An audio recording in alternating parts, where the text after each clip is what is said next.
जय श्री राम। राजा जनक ने सीता स्वयंवर में महाराज दशरथ को क्यों नहीं बुलाया? दोस्तों, आपने रामायण तो पढ़ी ही होगी और रामायण में सीता स्वयंवर में आपने ये भी पढ़ा होगा कि सीता जी के स्वयंवर में महाराज दशरथ को आमंत्रित नहीं किया गया था। माता सीता जी के स्वयंवर की कथा तो आप जानते ही होंगे। जनकपुर में होने वाले इस स्वयंवर में राजा जनक ने देश विदेश के सभी राजाओं को निमंत्रित किया था। साधु संत और दूर दूर के राजाओं ने इस स्वयंवर में भाग लिया था। ऐसा भी वर्णित है कि स्वयं रावण भी इस स्वयंवर में आया था। रावण ने भगवान शिव के धनुष को उठाने की कोशिश भी की थी, पर वह सफल नहीं हो पाया। राजा जनक ने स्वयंवर में अयोध्या के महाराज दशरथ को क्यों नहीं बुलाया था? आखिर इसका क्या कारण है? कारण कोई बैर है या फिर कोई और घटना है? तो दोस्तों, इसके पीछे एक घटना जुड़ी हुई है जो कि एक पहले की घटना है और इसी घटना को ध्यान में रखकर ही राजा जनक ने दशरथ जी को आमंत्रित नहीं किया था। राजा जनक को इस घटना से एक डर सताने लगा था और उन्होंने अपनी बेटी के लिए इसी डर के चलते हुए दशरथ जी को आमंत्रित नहीं किया था। जिस कथा का वर्णन पुराणों में मिलता है, आज हम वह कथा आपको सुना रहे हैं और यह अपूर्व घटना जनकपुर की ही है। पौराणिक कथाओं के अनुसार जनकपुर में एक व्यक्ति की नई नई शादी हुई। शादी के बाद पहली बार वह सज धज कर ससुराल को जा रहा था। रास्ते में उसे दलदल में फंसी हुई एक गाय दिखाई दी। उस गाय को देखकर उसने अपने मन में सोचा कि चलो गाय को इस दलदल से बाहर निकाला जाए। बेचारी मूक जानवर है, किसी से कुछ कह नहीं सकती और कहीं वह इस दलदल में फंसकर अपने प्राण ना त्याग दे। एक बार को उस व्यक्ति के मन में यह विचार आया, परंतु दूसरे ही पल उसने सोचा अगर वह गाय को बचाने के लिए इस दलदल में चला गया तो कहीं वह भी गाय के चक्कर में दलदल में ना फंस जाए। और अगर वह नहीं फंसा और गाय को उसने निकाल भी लिया तो कहीं उसके कपड़े खराब ना हो जाएं, क्योंकि वह सज धज कर अपनी नई नवेली दुल्हन को लेने अपनी ससुराल जा रहा था।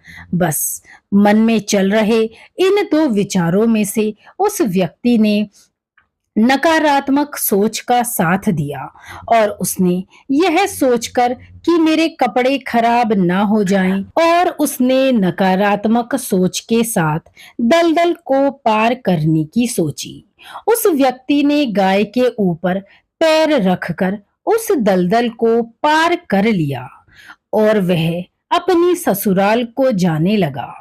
परंतु गाय ने दुखी मन से उस व्यक्ति को श्राप दे दिया और गाय का श्राप कभी विफल नहीं होता। गाय ने श्राप दिया, जिसके लिए तू मुझे इस हालत में इस दलदल में ऐसे ही छोड़कर जा रहा है, उसे तू नहीं देख पाएगा और जिस व्यक्ति के लिए तू जा रहा है उसकी मृत्यु हो जाएगी। इतना कहते ही पीड़ा और दर्द से वह गाय उस दलदल में ही फंसकर मर गई। वह व्यक्ति अब ससुराल पहुंचकर घर की तरफ पीठ करके दरवाजे के बाहर बैठ गया। ससुराल के लोगों की तमाम कोशिशों के बाद भी वह अंदर नहीं गया। इस पर उसकी पत्नी ने घर के बाहर आकर उससे अंदर चलने का निवेदन किया, लेकिन व्यक्ति ने शाप के डर से उसकी तरफ देखा भी नहीं। पत्नी ने इसका कारण पूछा तो उसने रास्ते में घटित गाय वाली पूरी घटना अपनी पत्नी को सुना दी। इस पर पत्नी ने कहा, मैं पतिव्रता स्त्री हूँ। आप मेरी तरफ देखिए और बिना डर के देखिए, मुझे कुछ भी नहीं होगा।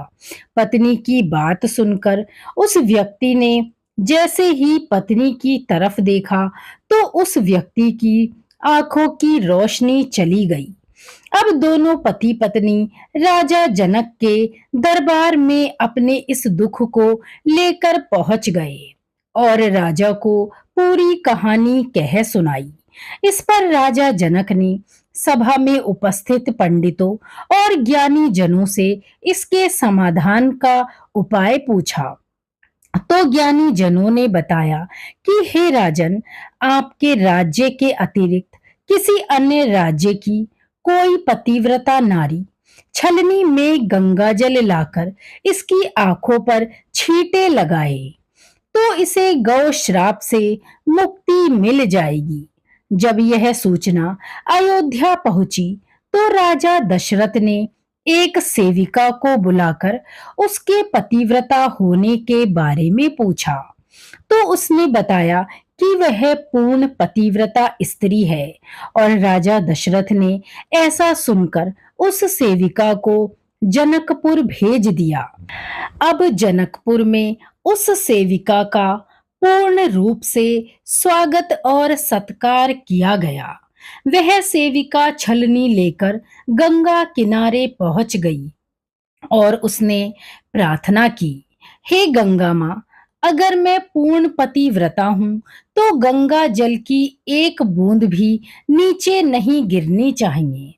प्रार्थना करके उसने छलनी में गंगा जल भर लिया और वह उस जल को लेकर राज दरबार पहुंच गई और उस व्यक्ति की आंखों पर गंगा जल छिड़क दिया। गंगा जल छिड़कते ही उसकी आंखों की रोशनी वापस आ गई। अब सभी यह नजारा देखकर बड़े ही प्रसन्न हुए। राजा जनक भी इस समस्या से अब उब चुके थे और वह भी उस व्यक्ति के दर्द को लेकर बहुत ही परेशान थे और अब उस व्यक्ति की क्योंकि आंखों की रोशनी वापस आ गई थी, राजा जनक ने उस सेविका को ससम्मान पुरस्कार देकर उसके राज्य को विदा किया। सीता स्वयंवर के समय राजा जनक को फिर से वही घटना याद आ गई। तब राजा जनक ने उस घटना को अपने मन ही मन में फिर से दोहराया और उन्होंने सोचा कि कहीं पिछली बार की तरह महाराज दशरथ हमारे निमंत्रण पर किसी सेवक या द्वारपाल को ना भेज दें, क्योंकि जब राजा जनक ने पिछली बार यह निमंत्रण भेजा था तो राजा दशरथ ने उस व्यक्ति की सेवा के लिए एक सेविका को भेजा था। बस राजा जनक इसी असमंजस में पड़ गए कि अगर ऐसा हुआ, अगर राजा दशरथ ने कोई सेविका या सेवक या कोई द्वारपाल को स्वयंवर में भेज दिया और उनके स्वयंवर में आने पर कहीं उन द्वारपाल और सेवक ने शिवजी का वह धनुष आसानी से उठा लिया तो ऐसे में राजकुमारी का विवाह किसी राजकुमार के बजाय सैनिक या फिर द्वारपाल से करना उनकी विवशता हो जाएगी। इसी डर के कारण राजा जनक ने सीता स्वयंवर का निमंत्रण अयोध्या नहीं भेजा था और बस यही वजह थी कि आज तक हर जगह यही पढ़ा जाता है कि आखिर सीता स्वयंवर में दूर दूर के लोग आए थे। फिर महाराज दशरथ के राज्य अयोध्या में यह निमंत्रण क्यों नहीं पहुंचा। वैसे तो विधि के विधान को कोई टाल नहीं सकता। निमंत्रण ना पहुंचने पर भी अयोध्या के राजकुमार से ही मां सीता का विवाह हुआ, क्योंकि ये तो जोड़ी का संजोग है। वो तो खुद ही पर ब्रह्म और साक्षात लक्ष्मी हैं।